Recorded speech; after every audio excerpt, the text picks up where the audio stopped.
పార్వతీపురం మన్యం జిల్లా గుమ్మలక్ష్మీపురంలో ఆదివాసీ గిరిజన సంఘం ఆధ్వర్యంలో రైతులు ఆందోళనకు దిగారు. అటవీ ఉత్పత్తులను నెత్తిన పెట్టుకుని సేకరించిన అటవీ ఉత్పత్తులకు మద్దతు ధర కల్పించాలని ర్యాలీ చేశారు.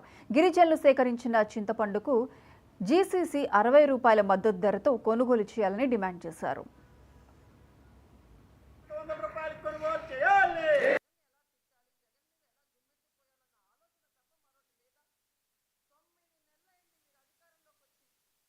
ఈరోజు ఆదివాసీ గిరిజన సంఘం రాష్ట్ర కమిటీ పిలుపు మేరకు పార్వతీపురం మన్యం జిల్లా గుమ్మలక్ష్మీపురం బ్రాంచ్ ఆఫీస్ వద్ద చింతపండు కొనుగోలు చేయాలి, దానికి తగ్గట్టు గిట్టుబాటు ధర కల్పించాలి, అలాగే కొండ చీపుర్లు కిలో 80 రూపాయలు కొనుగోలు చేయాలనే నేపథ్యంలో రాష్ట్ర కమిటీ పిలుపిచ్చింది.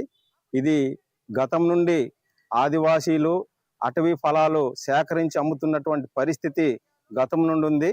అయితే కేంద్ర రాష్ట్ర ప్రభుత్వాలు జీసీసీ అభివృద్ధి కోసం డబ్బులు అనేది కేటాయించడం లేదు.